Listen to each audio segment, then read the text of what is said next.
നമ്മുടെ ജീവിതത്തിൽ പല പ്രശ്നങ്ങൾ വരുമ്പോൾ നമുക്ക് എന്തിൻ്റെ സഹായം, എന്ത് ചെയ്യാം, എന്തൊരു തീരുമാനമെടുക്കാം എന്ന് നമ്മളാകെ ബുദ്ധിമുട്ടും.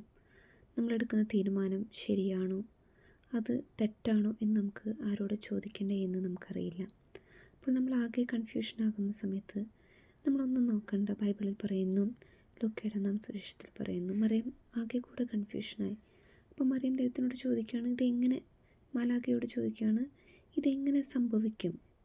അപ്പോൾ ദൂതൻ പറയുന്നൊരു വാക്കുണ്ട്, പരിശുദ്ധാത്മാവ് നിൻ്റെ മേൽ വരും, അത്യുന്നതൻ്റെ ശക്തി നിൻ്റെ മേൽ ആവസിക്കും.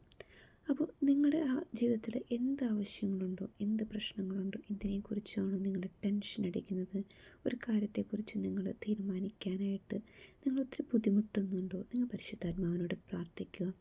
പരിശുദ്ധാത്മാവ് നിങ്ങളെ സഹായിക്കും. അത് പരിശുദ്ധാത്മാവ് നമ്മളിൽ വന്നു നിറയുമ്പോൾ ശരിയായ തീരുമാനങ്ങൾ നമുക്കെടുക്കാൻ പരിശുദ്ധാത്മാവ് നമ്മളെ സഹായിക്കും. അതിനാൽ സഹോദരി, നിങ്ങൾ എന്ത് തീരുമാനങ്ങൾ എടുക്കാൻ പോകുമ്പോഴും, ഇപ്പോൾ അതൊരു ജോലിയാകട്ടെ, അതൊരു വിസയ്ക്ക് അപ്ലൈ ചെയ്യുമ്പോഴോ, അല്ലെങ്കിൽ ഒരു സ്റ്റുഡൻറ്റ് വിസയ്ക്ക് അപ്ലൈ ചെയ്യുമ്പോഴോ, എന്ത് തന്നെ ആയിക്കൊള്ളട്ടെ, നിങ്ങളൊരു വിവാഹത്തിന് മുൻപോ എന്തിനും നിങ്ങൾ തയ്യാറെടുക്കുമ്പോഴും നിങ്ങൾ പരിശുദ്ധാത്മാവിനോടൊന്ന് പ്രാർത്ഥിക്കുക. ഞാൻ എടുക്കുന്ന ഈ തീരുമാനം ശരിയാണോ, നല്ലതാണോ? പരിശുദ്ധാത്മാവ് നിനക്ക് പറഞ്ഞു തരും, നിൻ്റെ മേൽ ആവസിക്കും. അപ്പോൾ നിൻ്റെ കാര്യങ്ങൾ ഓരോന്നും വെളിപ്പെടുത്തി തരും. അതിനാൽ കൂട്ടുകാരെ, ഇന്നു മുതൽ നിങ്ങളതൊന്ന് പ്രാക്ടീസ് ചെയ്യുക. നിങ്ങളുടെ ജീവിതത്തിൽ എന്ത് പ്രശ്നത്തിലും നിങ്ങൾ പരിശുദ്ധാത്മാവിനെയായി വിളിക്കുക.